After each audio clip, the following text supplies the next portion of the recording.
All right, looking at AA3-7, complex numbers and imaginary roots.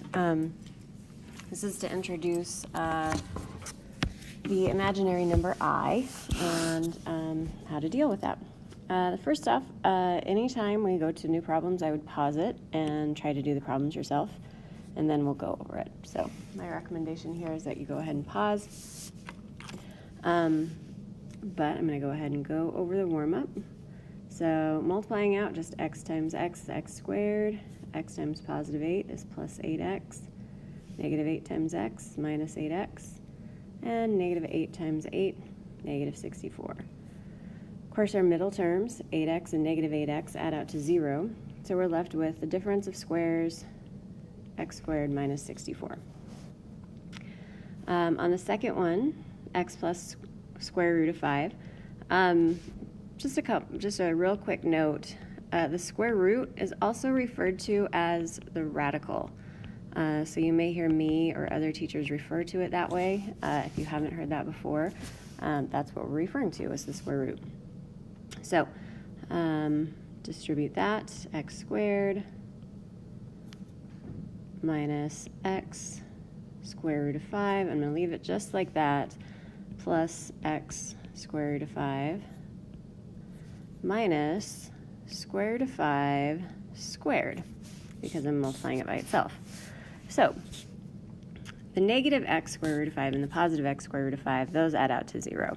So what I'm left with is x squared, and then the square root of 5 is simply just 5, because this square root, sorry, I lost my little pointer there, the square and the square root, those are the inverse operations. So that's just going to be minus 5.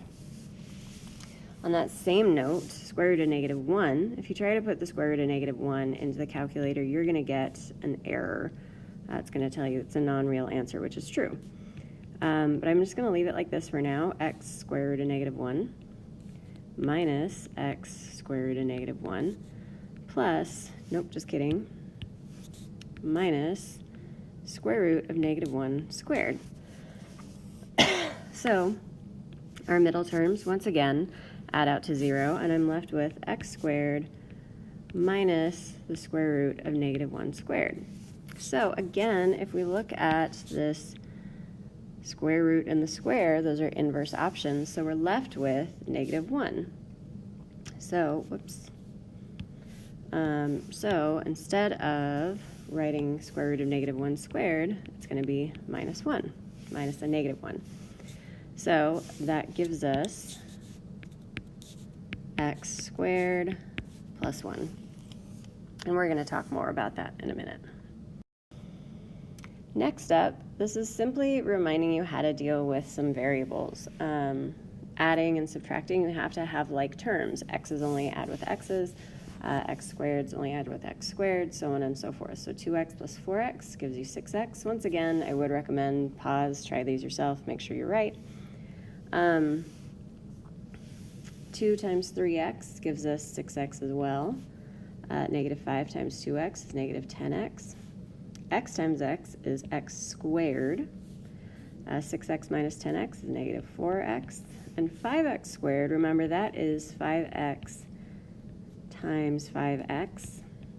So that's going to give us 25x squared.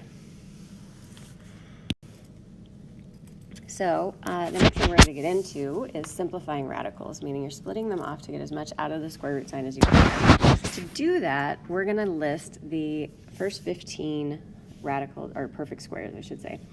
So 1 squared equals 1, so that's the first perfect square. 2 squared equals 4, so on and so forth.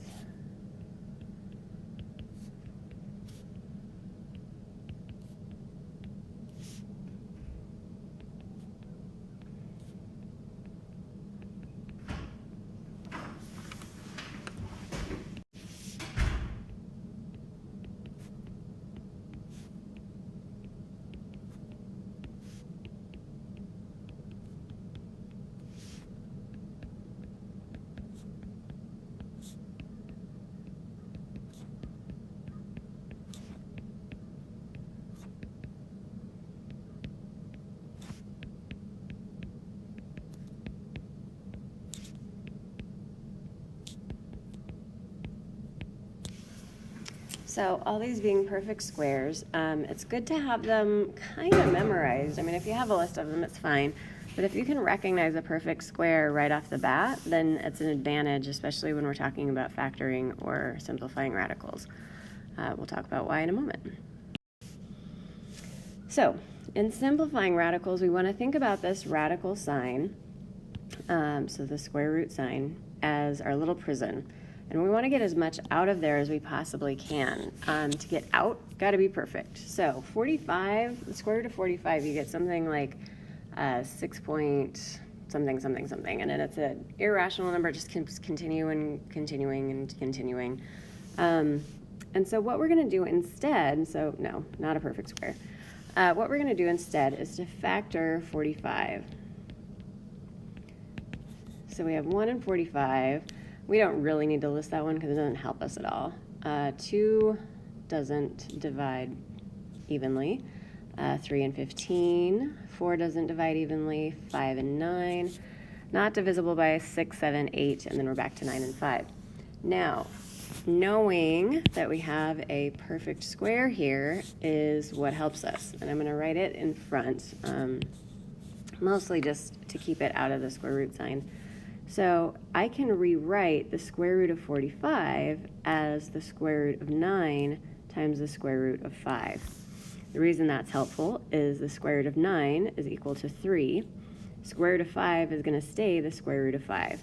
So that way I can write, I can get as much out of the square root sign as possible, and then I can also keep this in exact form instead of having to round it off. So take a moment, I'd pause the video again, and try to simplify these radicals as much as you can. If it's just a perfect square, then you're just going to write the square root. But otherwise, you're going to split it up. So, for example, 1 and 50, again, I'm not going to write that. 2 and 25, I can actually stop there because 25 is the largest factor that's a perfect square. So I can rewrite 50 as the square root of 25 times the square root of 2. So that would be 5 square root of 2. Again, I would recommend that you pause and try these on your own. And then I also want to make sure, what was I going to say there? That you keep the square root sign there if you haven't taken the square root. But once you take the square root, it doesn't need to be there anymore. So there can often be some confusion with that. 200, 2 times 100. I'm going to go ahead and list all the factors of these and show you how this works. Not divisible by 3, 4 and 50, 5 and 40, 6, and 7, 8, and 25. I could keep going, but I'm going to go ahead and stop there because let's say I want to use 8 and 25. It's not my best option. 2 and 100 is my best option because that's our highest factors. So if I put square root of 100, square root of 2, I'm going to get 10 square root of 2. But if I were to use 8 and 25, square root of 25, square root of 8, then I would have 5 square root of 8. But I can also split 8 into 4 and 2, square root of 4, square root of 2. If I do that, then I have, sorry for this little jumble, I have 5 times the square root of 4, which is 2, and then square root of 2, which gives me 10 square root of 2. And so if I'm all the way simplified, my answers are going to be exactly the same no matter which ones I use. I just have to keep going in some cases. 72, 2 and 36. Again, if you used 8 and 9 on this one, you would have to split up 8 again. So this is square root of 36, square root of 2, so 6 square root of 2. Square root of 30, if we factor 30, 1 and 30, 2 and 15, 3 and 10, not divisible by 4, 5 and 6, and then I'm back to 6 and 5. None of those are perfect squared, so this is already simplified. I can only leave this as it is. Square root of 20, 2 and 10, not divisible by 3, 4 and 5, so I've got square root of 4, square root of 5, so 2 square root of 5. Now we have negatives, which up until now we've only been able to write no solution when we had negative numbers under the square root sign, because it brings into account imaginary numbers.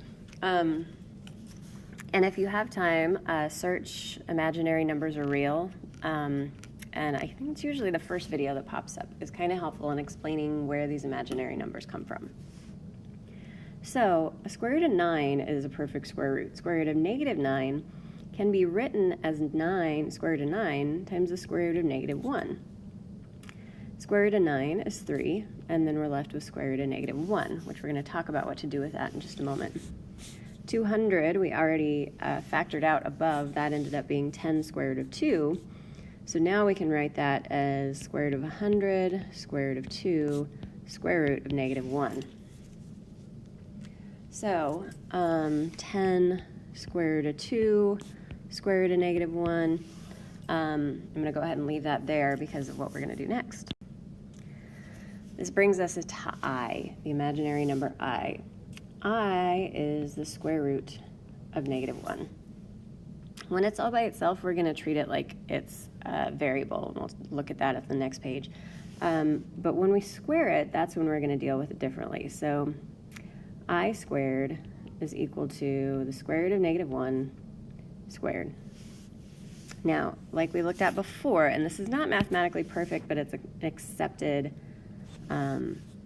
mathematical process, I squared is simply negative 1 because the square and the square root are inverse properties.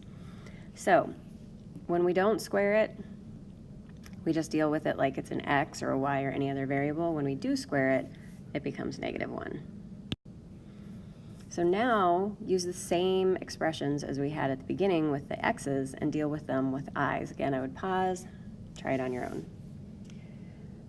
So 2i plus 4i, that's just 6i.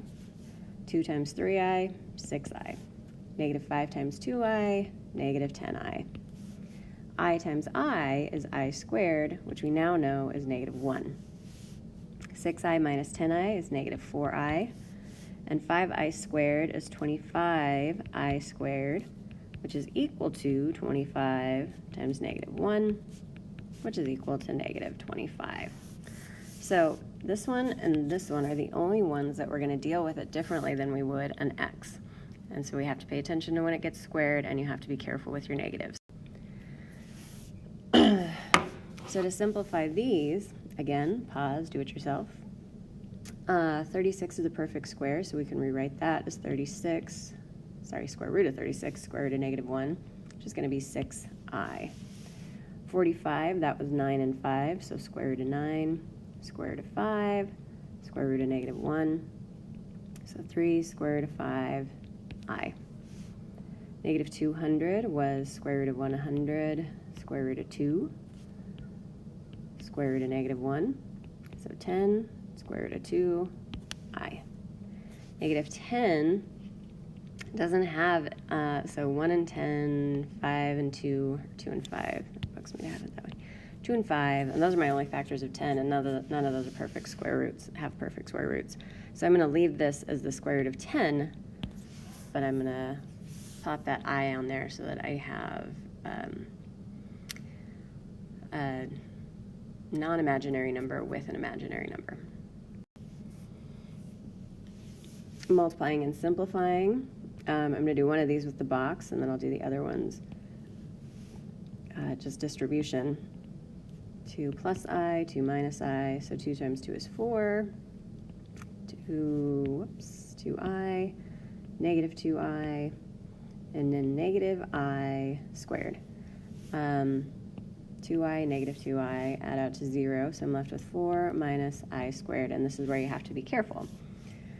4 minus, and then I squared we know is negative 1, so you have to watch out for those double negatives whenever you're dealing with I. Same thing here, x squared minus ix plus ix minus I squared. So x squared, those add out, minus negative 1, so x squared plus 1. 2x plus I squared you have to be careful with because nothing adds out in the middle. So I have 2x plus, or times 2x, so 4x squared. 2x times I, so plus 2xi. I times 2x, so again 2xi. And then I squared plus I squared. So these are my like terms. 4xi is going to come out of that because I'm just adding those like terms. So 4x squared plus 4xi plus I squared. And those, or that's what you need to know for now about the imaginary number I. Next time we are going to be doing finding those complex roots, so we're going to actually use the quadratic formula and solving techniques to find those imaginary roots. All right, have a good day.